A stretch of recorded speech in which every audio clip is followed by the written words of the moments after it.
श्री सोमनाथ मंदिर की कथा, इतिहास और महत्व। गुजरात प्रांत के काठियावाड़ क्षेत्र में समुद्र के किनारे सोमनाथ नामक विश्व प्रसिद्ध मंदिर में ये ज्योतिर्लिंग स्थापित है। पहले ये क्षेत्र प्रभासक क्षेत्र के नाम से जाना जाता था। यही भगवान श्री कृष्ण ने जरा नामक व्याध के बाण को निमित्त बनाकर अपनी लीला का संवरण किया था। यहाँ के ज्योतिर्लिंग की कथा का पुराणों में इस प्रकार से वर्णन है। दक्ष प्रजापति की 27 कन्याएं थीं।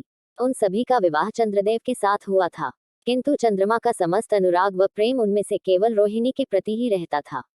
उनके इस कृत्य से दक्ष प्रजापति की अन्य कन्याएं बहुत अप्रसन्न रहती थीं।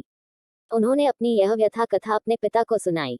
दक्ष प्रजापति ने इसके लिए चंद्रदेव को अनेक प्रकार से समझाया, किंतु रोहिणी के वशीभूत उनके हृदय पर इसका कोई प्रभाव नहीं पड़ा।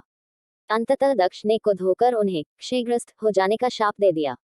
इस शाप के कारण चंद्रदेव तत्काल क्षयग्रस्त हो गए। उनके क्षयग्रस्त होते ही पृथ्वी पर सुधा शीतलता वर्षण का उनका सारा कार्य रुक गया। चारों ओर त्राही त्राही मच गई। चंद्रमा भी बहुत दुखी और चिंतित थे। उनकी प्रार्थना सुनकर इंद्रादि देवता तथा वशिष्ठ आदि ऋषिगण उनके उद्धार के लिए पितामह ब्रह्मा जी के पास गए। सारी बातों को सुनकर ब्रह्मा जी ने कहा, चंद्रमा अपने शाप विमोचन के लिए अन्य देवों के साथ पवित्र प्रभासक क्षेत्र में जाकर मृत्युंजय भगवान शिव की आराधना करें। उनकी कृपा से अवश्य ही इनका शाप नष्ट हो जाएगा और ये रोग मुक्त हो जाएंगे। उनके कथनानुसार चंद्रदेव ने मृत्युंजय भगवान की आराधना का सारा कार्य पूरा किया। उन्होंने घोर तपस्या करते हुए 10 करोड़ बार मृत्युंजय मंत्र का जप किया। इससे प्रसन्न होकर मृत्युंजय भगवान शिव ने उन्हें अमृतत्व का वर प्रदान किया। उन्होंने कहा, चंद्रदेव, तुम शोक न करो, मेरे वर से तुम्हारा शाप मोचन तो होगा ही साथ प्रजापति दक्ष के वचनों की रक्षा भी हो जाएगी। कृष्ण पक्ष में प्रतिदिन तुम्हारी एक एक कला क्षीण होगी, किंतु पुनः शुक्ल पक्ष में उसी क्रम से तुम्हारी एक एक कला बढ़ जाया करेगी। इस प्रकार प्रत्येक पूर्णिमा को तुम्हें पूर्ण चंद्रत्व प्राप्त होता रहेगा। चंद्रमा को मिलने वाले इस वरदान से सारे लोकों के प्राणी प्रसन्न हो उठे। सुधाकर चंद्रदेव पुनः 10 दिशाओं में सुधा वर्षण का कार्य पूर्ववत करने लगे।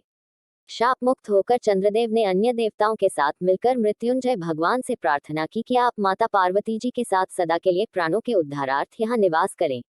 भगवान शिव उनकी इस प्रार्थना को स्वीकार करके ज्योतिर्लिंग के रूप में माता पार्वती जी के साथ तभी से यहाँ रहने लग। पावन प्रभासक क्षेत्र में स्थित इस सोमनाथ ज्योतिर्लिंग की महिमा महाभारत, श्रीमद्भागवत तथा स्कंद पुराण आदि में विस्तार से बताई गई है।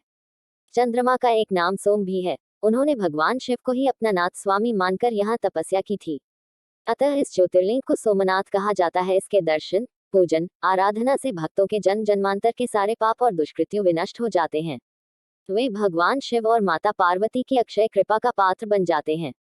मोक्ष का मार्ग उनके लिए सहज ही सुलभ हो जाता है। उनके लौकिक पारलौकिक सारे कृत्य स्वयं सफल हो जाते हैं।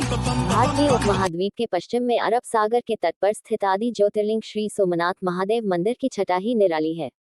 ये तीर्थस्थान देश के प्राचीनतम तीर्थस्थानों में से एक है और इसका उल्लेख स्कंद पुराणम, श्रीमद्भागवत गीता, शिव पुराणम आदि प्राचीन ग्रंथों में भी है। वहीं ऋग्वेद में भी सोमेश्वर महादेव की महिमा का उल्लेख है। ये लिंग शिव के 12 ज्योतिर्लिंगों में से पहला ज्योतिर्लिंग माना जाता है।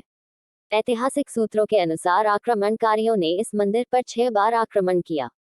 इसके बाद भी इस मंदिर का वर्तमान अस्तित्व इसके पुनर्निर्माण के प्रयास और सांप्रदायिक सद्भावना का ही परिचायक है। 7वीं बार यह मंदिर कैलाश महामेरु प्रसाद शैली में बनाया गया है। इसके निर्माण कार्य से सरदार वल्लभभाई पटेल भी जुड़े रह चुके हैं। आपको हिस्ट्री पसंद आई तो लाइक, सब्सक्राइब, शेयर करें। थैंक